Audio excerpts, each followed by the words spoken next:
Like, if let's say like that they organized the system for how much, like 45 million black people in America or something like that. Mm-hmm. It's like, what if they said like, okay, we're gonna over the next, 20 years, we're gonna pay out, some large sum of reparations to. Should it go to the people or should it go to certain institutions? No, it should. Well, how would you do it? Would you get 45 million people reparations? I think what should happen if that were to happen, I think black people should just, if you consider yourself a community leader, we should come together and discuss one because that would be an opportunity to make some things happen like overnight. Like, well, what would you do? Like erect institutions. We can't just. Here's the thing, and the thing that people are worried about, oh, you just give it to the black man, they just gonna blow it up, buy some cars, some jewelry, and do stereotypical nigga shit. Yeah. And I don't want to see that happen to my people if we had an opportunity like that. Right, but if you just pay it out to just 45 million people individually, you know that's gonna happen. I mean, yes.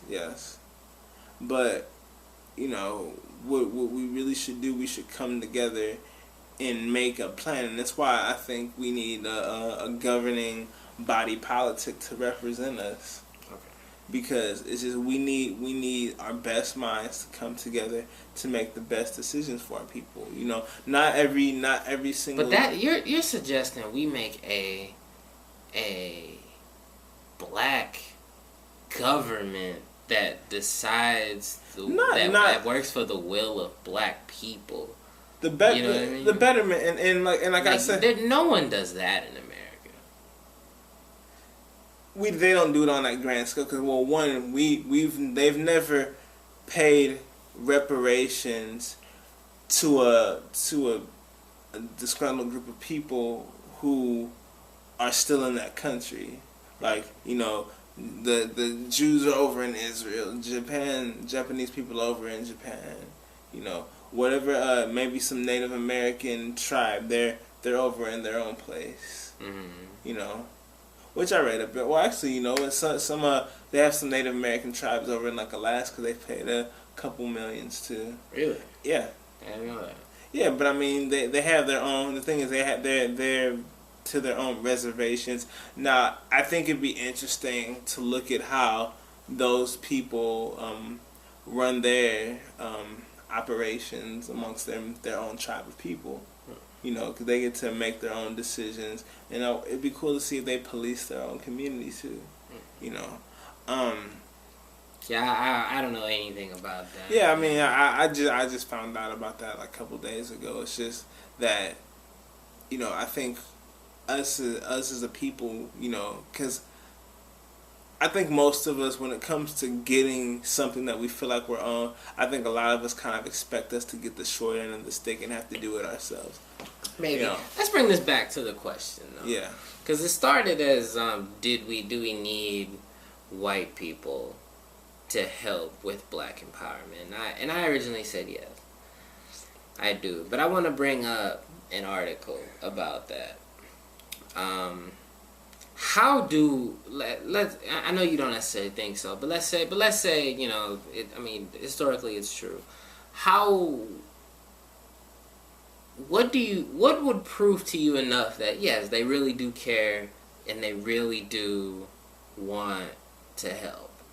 Like how much should they do? Well, it depends on, and that comes to how do we define black empowerment? It's not in like. Okay, that's about it. Let's move on. What's the biggest issues that black people face right now? The biggest issue. I think. In your opinion. Well, I think we've been denationalized. A lot of black people here don't know their cultural ties to certain things. I think our history has been co-opted by other groups of people.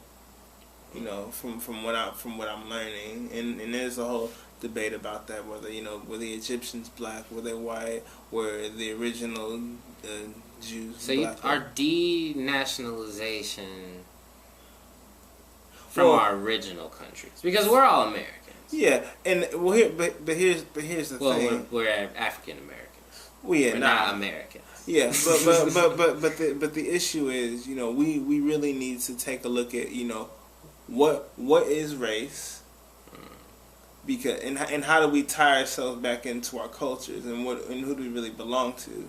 Because people are just gonna say, oh, well, you know, all black people come from Africa, so you just, you know, put them on a ship. But you know what? Africa, but you know what? None of us are from Africa. You know what I mean? Like, no, the majority of black people in America are American born. Well, no, but I'm talking about when they talk about culturally, you know, because you hear white people saying, oh, the niggers need to go back to Africa all the time. I don't hear that all the time. Well, I know that's been said before. The racist ones that want to work out a solution. Well, you know, they don't like America. They can get out. You know, that happens, and we don't have because we don't have a tie to our culture. We need to, you know, come up with some type of political identity that we can group ourselves in, but at the same time, you know, regulated to keep the ones that are going to holding us back out. But for white people to help that, they need to take the time to understand that aspect of our history.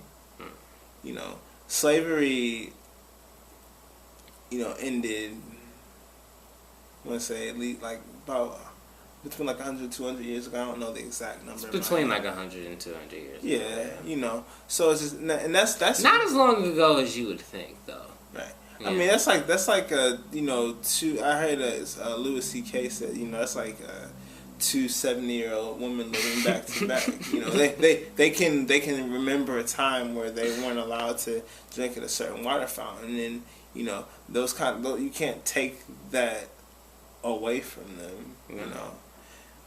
It's just, but that generation will eventually die. Do you think this next generation generally will be a lot less racist? Like in 25 years, are we gonna still have these concerns in the black community? I mean, are we gonna have more Dylan Roofs in the future? I mean, that is interesting. Dylan Roof was a very young, very recent issue. Very recent, and we do see like the conservative Council of Citizens or whatever they call themselves. Yeah, they're a hate group. Yeah, and these political groups, political hate groups, KKK still exists, are still active, and they're alive and kicking, and they have an agenda. Yeah, and it's just like, I feel very motivated. That's the scariest right. part for me. Yeah, you know, is that the Confederate flag thing that keeps popping up? The huge rallies you're seeing all the time now. Yeah. Yeah, it's just it's crazy. I consider those people racist as well. By the way, you're racist. If you support the Confederate flag, you support racism and slavery. Yes, you do. Yeah. And if you don't think so, you're wrong. What do you say to the black people who support the Confederate flag? You're idiots. You're complete idiots, and I'm ashamed to have anything in relation with you. I am. Fucking idiots. And if you want to know how I feel about that, check out our other videos at Young Black Men.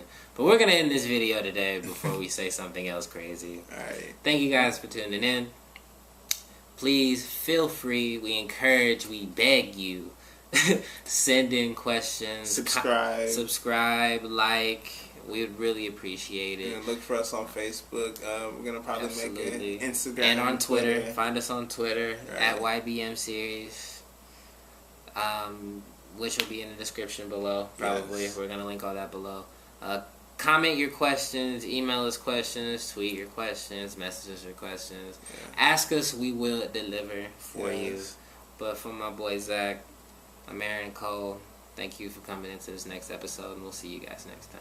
Peace. Peace, man.